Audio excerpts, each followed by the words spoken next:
मित्रों, जैसे हमको पता है कि ये सेशन चल रहा है और सेशन का आज दूसरा दिन था, मध्यम का दिन था।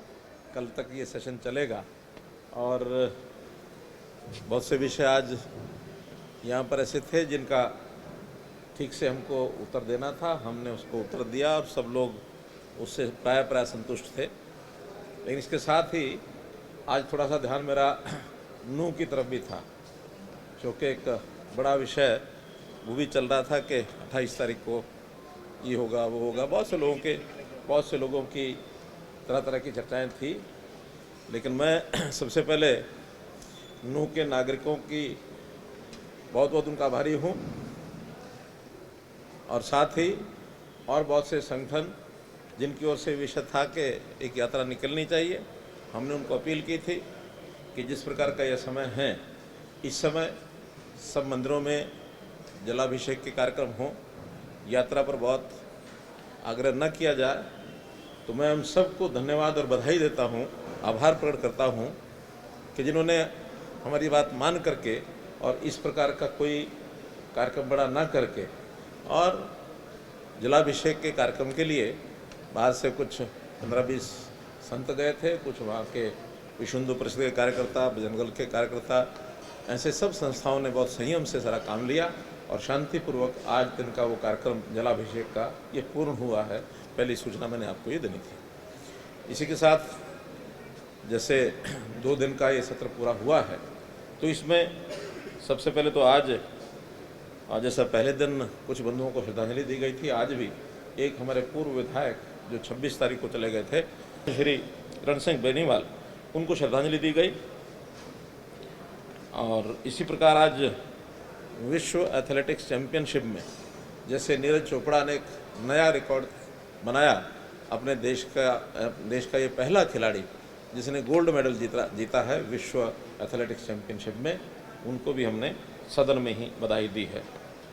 आज कुछ कॉन्फ्लिक्ट इंटेंशन मोशन एक आया था, बाजरा फसल के ऊपर इस बार सुंडी लगने से नुकसान हुआ है, स्वाभाविक है कि करंट इशू है, उसके ऊपर भी कुछ प्रश्न हुए। उसका ठीक से हमारे डिप्टी चीफ मिनिस्टर ने उसको, क्योंकि डिजास्टर मैनेजमेंट उनके पास है, तो उसका उन्होंने उत्तर दिया है।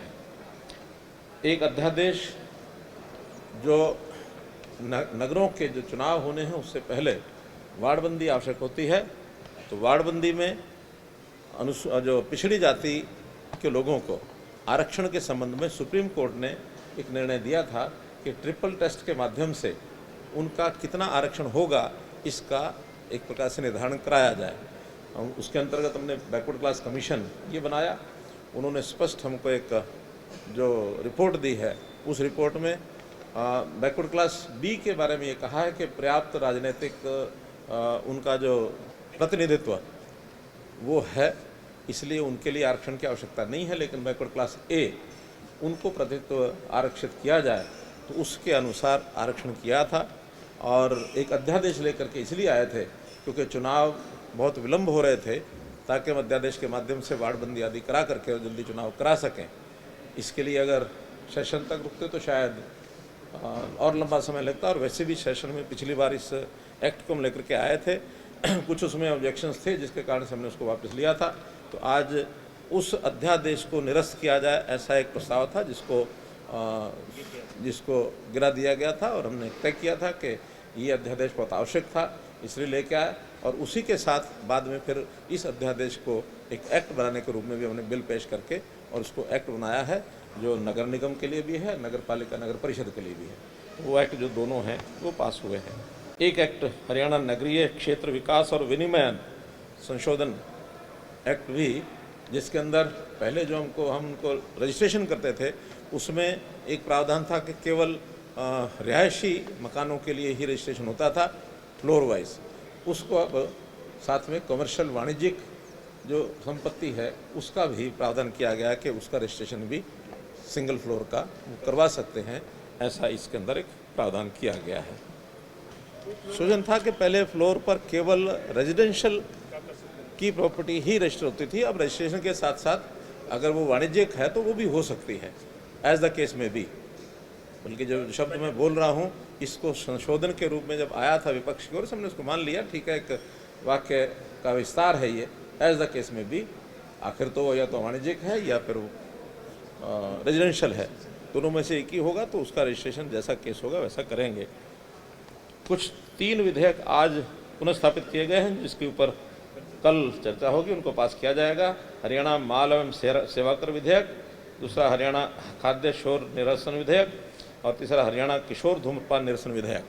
तो इनको पास कल जो है ये पास किया जाएगा। एक और भी सोनीपत मेट्रोपॉलिटन अथॉरिटी, जैसे हमने पहले GMDA बनाया, फिर FMDA बनाया, फिर हमने पंचकुला PMDA बनाया, अब सोनीपत SMDA, और इसके बाद एक और भी हमने घोषणा की अभी 15 अगस्त को हिसार के लिए HMDA, उसका भी अगले सेशन में हम कोशिश करेंगे कि उसका बिल लेकर के आए।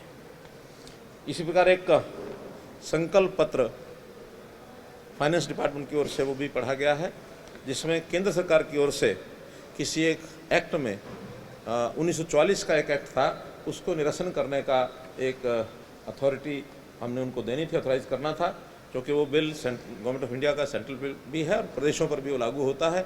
इसलिए हर प्रदेश की असेंबली उसमें एक संकल्प पत्र पारित करके भेजती है, जिसमें एक एक्ट 2006 का बना हुआ है, उससे पहले एक एक्ट 1944 का बना हुआ था। तो 44 के जो प्रावधान हैं उस एक्ट के वो सारे के सारे 2006 में हैं।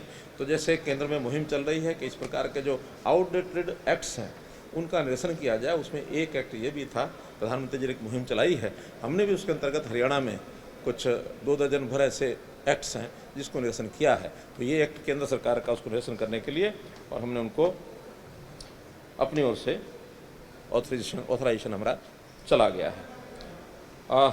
नू की हिंसा पर भी चर्चा कराने के लिए विपक्ष ने कहा, लेकिन चूँकि वो विषय सारा अभी सबजुडिस है, तो सबजुडिस विषय पर एक सीमा से अधिक चर्चा नहीं की जा सकती। फिर भी पुलिस उसकी अपनी ओर से जो छानबीन कर रही है, जो इन्वेस्टिगेशन कर रही है, पुलिस के द्वारा हमारी एजेंसीज, चाहे पुलिस है चाहे अन्य एजेंसीज है, वो अपने आप में सक्षम हैं। जो जो जानकारियाँ उनको मिल रही हैं, वो सारे जो घटनाक्रम की जो हिंसा हुई थी नू में, उसके अंतर्गत जो कार्रवाई करनी वो कर रहे हैं। इसलिए हमें अपनी पुलिस पर पूरा भरोसा है, तो पुलिस उसका संज्ञान लेगी। ऐसा ये आज का एक विषय सारे हुए थे। एक अनाउंसमेंट वो आज मैंने की है, जैसे बैकवर्ड क्लासेस के इसका प्रावधान किया हमने आरक्षण का सीटों पर, वहीं पिछले कुछ वर्षों से ये चर्चा लगातार चल रही थी कि अनुसूचित जाति को क्लास C और D में ये तो पदोन्नति में आरक्षण है, लेकिन ग्रुप A और B में अभी तक नहीं था। हमने उसका भी प्रावधान किया है कि अब 1 सप्ताह के अंदर उसका नोटिफिकेशन हो जाएगा। उसकी सब जो आंकड़े इकट्ठे कर लिए गए हैं, केवल रोस्टर बनना है। रोस्टर बनने के बाद फिर उसको जिस व्यक्ति की जहाँ जहाँ कोई आरक्षण में यानी पदोन्नति में आरक्षण देना होगा देंगे, बैकलॉग कोई होगा तो वो भी उसको पूरा करेंगे।